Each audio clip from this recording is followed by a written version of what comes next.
We live in those days now where there is a rapid disappearance of the virtue of honor from our generation. You see today, a young man can stand up, talk against a father, a mother, an elderly person without qualms. Some place in the Western world today, a child can actually go to the police station and report the parent, and so on and so forth. You spank your child and it becomes a challenge.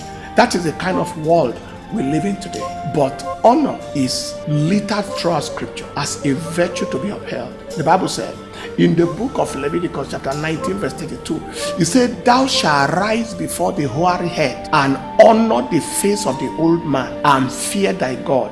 I am the Lord." Again, thou shalt rise up before the hoary head. You shall honor the face of the old man and fear thy God. I am the Lord. It says in Deuteronomy chapter 5 and in verse 16, he said, "Honor thy father and thy mother as the Lord thy God commanded thee, that thy days may be prolonged, and that it may go well with thee in the land which the Lord thy God giveth thee." In Ephesians chapter 6 and in verse 1, "Children, obey your parents in the Lord, for this is right. Honor your father and mother, which is the first commandment with promise, that it may be well with thee, and that thou may live long upon the face of the earth." Incredible, beloved. Scriptures made it very clear that honor is not just a virtue, not just a culture, but a covenant. There is something you do and there is something God does as it comes to honor. What do you do? Honor your father and your mother. Second, honor your parents in the Lord.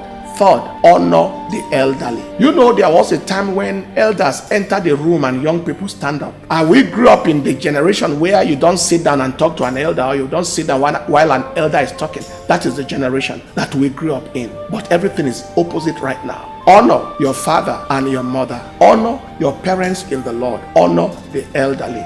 When you have done that, what will God do? God, number one, will make it that it may be well with you in the earth. Number two, that you may live long on the earth. So the quality of life and the durability of life is tied to the honor you give your parents and you give the elderly. Quality of life, durability of life. It is simple logic. You cannot expect age when you don't respect age. You cannot expect the gray hair when you don't respect the gray hair.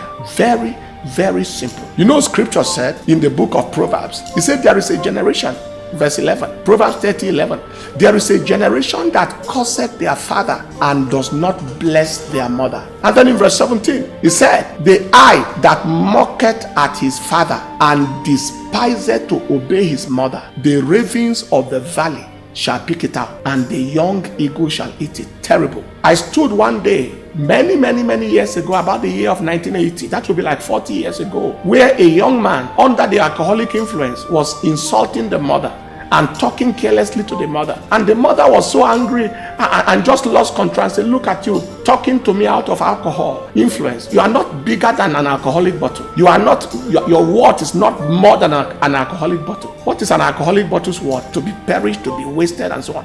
That young man died not too long after that. He died wretchedly and miserably. That will never be your portion. I welcome you today to this virtue, culture, and covenant of honor. And I believe it shall be well with you in Jesus' precious name. God bless you.